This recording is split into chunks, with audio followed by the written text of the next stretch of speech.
Hello दोस्तों, स्वागत है आप सभी का। आई होप मेरी वॉइस सबको क्लियरली ऑडिबल है।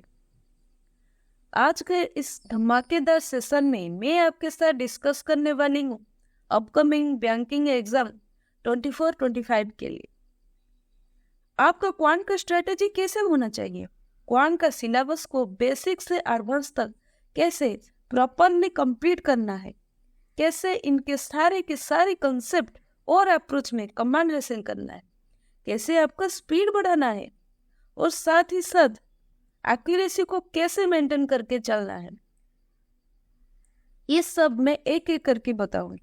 ये सबसे बड़ा परेशानी है कि इसका आंसर ढूंढते ढूंढते बच्चों का 2-3 साल ऐसे ही वेस्ट हो जाता है। सो शुरू से ही इसका आंसर मिल जाए या फिर इसी वीडियो के माध्यम से मिल जाए तो एग्जाम निकालने का जो एफिशिएंसी है वो और भी बेहतर हो जाएगा।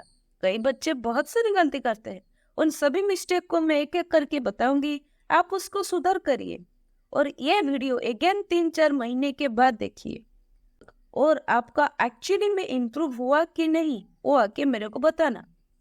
बच्चे स्टार्टिंग में ही डिप्रेस्ड हो जाते हैं कि मैथ्स हमारा बैकग्राउंड नहीं है, 10th के बाद मैथ्स नहीं की, यह सब सोच सोच के मैथ्स से दूर भागते हैं।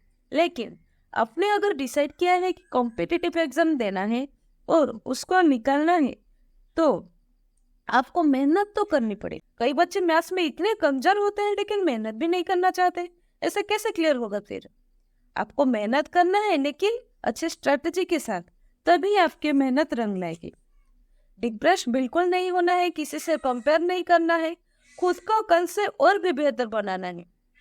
देखिए, बच्चे 2 तरीके के होते हैं। एक होते हैं रिपीटर वाले जो बार बार एग्जाम देते हैं और क्लियर नहीं कर पाते, और दूसरे होते हैं बिगिनर वाले जो पहली बार किसी से एग्जाम के बारे में सुने हैं और एग्जाम देने चाहते हैं। तो पहले खुद का लेवल चेक करो, आप बिगिनर या एवरेज हो। अगर एवरेज हो तो अपने गलती कहाँ हो रहा है उस पर फोकस करो, लेकिन अगर आप बिगिनर हो तो डायरेक्ट मक पे मत जाओ, पहले एक एक करके अपना सिलेबस कंप्लीट करो। सिलेबस को कंप्लीट करने का आज मैं एक अच्छी स्ट्रैटेजी बताती हूँ आपको, आप उसी सीक्वेंस में सिलेबस कंप्लीट करो। फर्स्ट क्या करना है? फर्स्ट आपको स्पीड मैथ पे ध्यान देना है।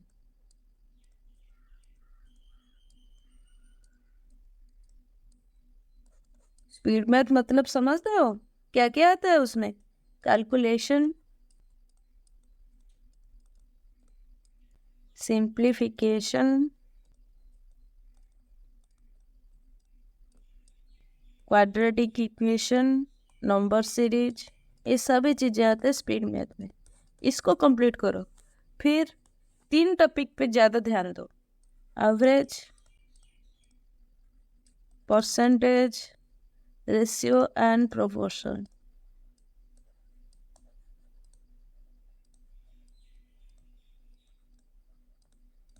इन तीनों टॉपिक को खत्म करने के बाद फिर दूसरे टॉपिक जो है ना, प्रॉफिट लॉस,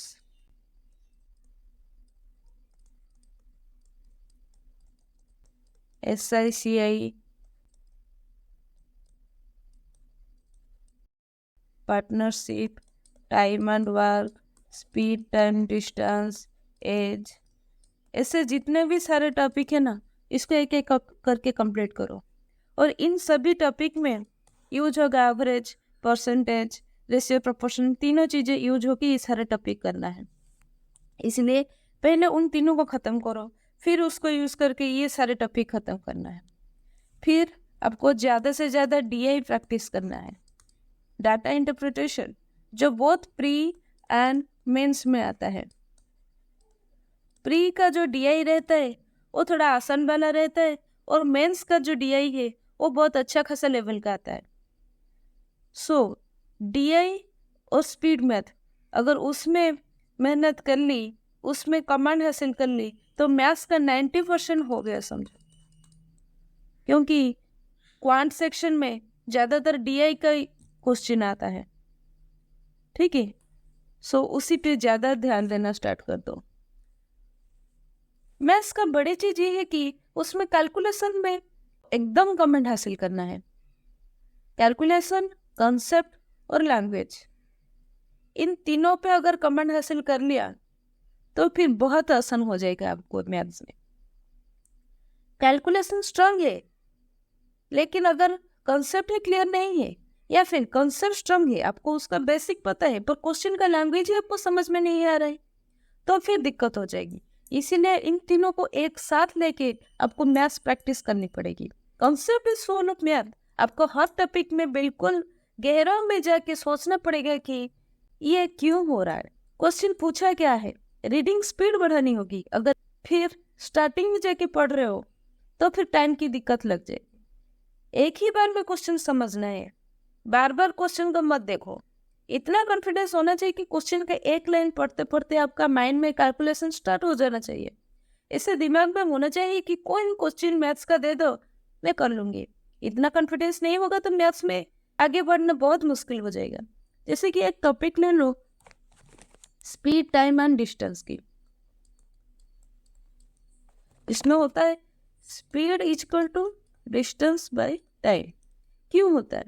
अगर स्पीड का यूनिट किलोमीटर पर आवर है तो टाइम के यूनिट आवर में ही क्यों है? क्यों सेकेंड में नहीं लेते? ये आपको कोई बताएगा नहीं, ये खुद से डेवलप करना है। ये सब प्रैक्टिस से आता है। अगर 4 लोग एक काम को 10 दिन में कंप्लीट करेंगे तो एक लोग उसी काम को कितने दिन में कंप्लीट करेगा? मल्टीप्लाई होगा या डिविजन होगा? इन सब का आंसर खुद को ढूंढना है, मैक्सिमम प्रैक्टिस करके जाना है और अपना कंसेप्ट क्लियर करते जाना है। कंसेप्ट छोड़ोगे, रट्टा मारोगे, ज्यादा से ज्यादा सब ट्रिक्स के पीछे भागोगे तो मैथ्स टू मैथ्स प्रीलिम्स तो क्लियर हो जाएगा, लेकिन मेंस में फंसोगे। अगर कंसेप्ट क्लियर नहीं है तो मेंस का मैथ कैसे करोगे? क्योंकि मेंस का मैथ तो बहुत कंसेप्चुअल होता है। इसीलिए शॉर्टकट ट्रिक से मत भागो, कंसेप्ट क्लियरेंस करो पहले। मैथ जिंदगी का हिस्सा है, आप उसे छोड़ नहीं सकते। आप मार्केट भी जाओगे ना तो दुकानदार बोल देगा कि 1 kg राइस का प्राइस 60 रुपीज है, तो 250 ग्राम कितना हुआ? चलो, बहुत सारे बच्चे हो गए टेंशन में, पेन एंड पेपर निकालेंगे या फिर कैलकुलेटर निकालने लगोगे। इसीलिए वो लोग डरते हैं, बाहर नहीं जाते। तो आप इतना प्रैक्टिस करो, कहीं भी जाओ, माइंड में एडिशन, डिविजन, मल्टीप्लिकेशन ये सब करते रहो। ऐसे ही तो कैलकुलेशन स्पीड बढ़ेगा। अगर मैं पूछूं 500 का 121% कितना है, आप क्या करते हो?